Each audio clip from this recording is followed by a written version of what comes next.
Welcome to Telugu education డెప్స్ YouTube channel. Friends, వాళ్ళ వీడియోలో నేను మీతో డిస్కస్ చేయబోతున్న టాపిక్ ఏంటంటే ఇంపార్టెంట్ టాపిక్. ఏపీ పాలిసీ 2025కి సంబంధించి సర్టిఫికేట్ వెరిఫికేషన్ అయిపోయిన తర్వాత మనకు ఆర్ఓసీ ఫామ్ అయితే ఇచ్చి ఉంటారు కదా. ఇలా ఆర్ఓసీ ఫామ్లో మాకు కన్వీనర్ దగ్గర నుంచి ఎలాంటి సిగ్నేచర్ అనేది చేయలేదు. మరి ఇది ఏమన్నా ప్రాబ్లం అవుతుందా? మేబీ మనకు ఫర్దర్గా కాలేజీలో అడ్మిషన్ అప్పుడు కానీ ఆర్ఎల్స్ ఫ్యూచర్కి ఏమన్నా ప్రాబ్లం అవుతుందా అని చెప్పి మనకు అయితే అడుగుతున్నారు.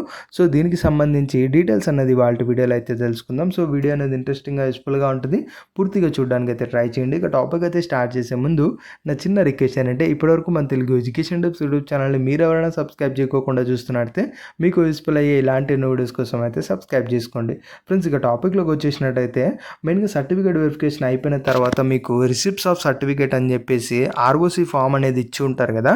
ఈ యొక్క ఆర్ఓసీ ఫామ్ మీరు గమనించినట్టయితే లాస్ట్లో మీరు సిగ్నేచర్ చేస్తారు.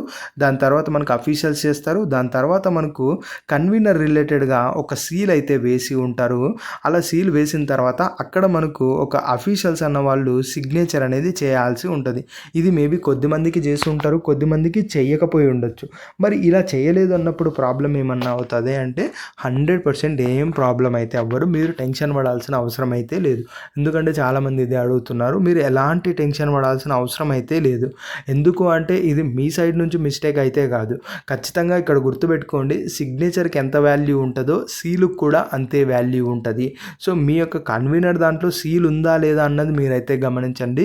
ఏపీ కన్వీనర్స్ రిలేటెడ్గా సీల్ అయితే ఖచ్చితంగా అయితే ఉంటుంది. వన్స్ అలా ఉంది అంటే సిగ్నేచర్ లేకపోయినా కూడా ప్రాబ్లం అయితే ఇది కూడా ఉండదు. ఫర్దర్గా మీకు అడ్మిషన్ ఏదైతే కాలేజీలో సీట్ వచ్చి మీరు joining report allotment order submit చేయడానికి వెళ్తారో అలా వెళ్ళినప్పుడు మీరు డాక్యుమెంట్స్తో పాటు ఈ యొక్క ఆర్ఓసీ ఫామ్ కూడా సబ్మిట్ చేయాల్సి ఉంటుంది.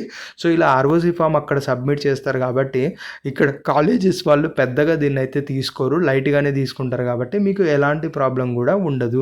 సో అల్టిమేట్గా ఏంటంటే సైన్ లేనంత మాత్రాన ఎవరు కూడా సైన్ లేదు, మీరు కౌన్సిలింగ్కి వెళ్ళలేదు, సో అందుకని రిజెక్ట్ చేస్తున్నాం అనే స్కోపే లేదు అసలు. ఈ యొక్క ఆర్ఓసీ ఫామ్తో ఫర్దర్గా మీకు ఎలాంటి యూజ్ లేదు. జస్ట్ మీకు అడ్మిషన్ అయినప్పుడు ఆ కాలేజీలో ఇవ్వడానికే ఛాన్స్ ఉంటుంది, అంతకుమించి యూజ్ అనేది లేదు ఈ యొక్క ఆర్ఓసీ ఫామ్లో. సో మీకు అడ్మిషన్ కన్వీనర్ రిలేటెడ్గా పాలిసెట్కి సంబంధించి ఈ యొక్క కౌన్సిలింగ్ నుంచి అయింది అంటే ఆటోమేటెడ్గా కౌన్సిలింగ్ సక్సెస్ఫుల్ అయినట్టే. ఇంకా ఈ యొక్క ఆర్ఓసీ ఫామ్ మనకు ప్రూఫ్ ఎందుకు, కౌన్సిలింగ్ నుంచే సీట్ వచ్చింది కదా. సో ప్రైవేట్ కాలేజ్ వాళ్ళు కూడా ఏమన్నారు, దీన్ని లైట్గానే తీసుకుంటారు. సో కాబట్టి ఎలాంటి ప్రాబ్లం కూడా ఉండదు. సైన్ అవ్వలేదు అని టెన్షన్ పడాల్సిన నీడేడే లేదు. ఇది ఫ్రెండ్స్ మెయిన్గా వీడియోలో అయితే తెలుసుకున్నది. ఫ్రెండ్స్, వీడియో నచ్చినట్టయితే లైక్ చేయండి. ఇంకొక చిన్న రిక్వెస్ట్ ఏంటంటే మనకి ఎడ్యుకేషన్ ఛానల్తో పాటు బ్లాగ్ ఛానల్ కూడా ఉంది. ఆ యొక్క ఛానల్ లింక్ అనేది డిస్క్రిప్షన్లో ఉంటుంది, ఒక్కసారి అయితే విజిట్ చేయండి. ఈ వీడియో నచ్చినట్టయితే లైక్ చేయండి. మరి ముఖ్యంగా మన తెలుగు ఎడ్యుకేషన్ యూట్యూబ్ ఛానల్ని మీరు ఎవరైనా సబ్స్క్రైబ్ చేయకుండా చూస్తున్నట్టయితే మీకు యూస్ఫుల్ అయ్యే ఎలాంటి వీడియోస్ కోసం అయితే సబ్స్క్రైబ్ చేసుకోండి.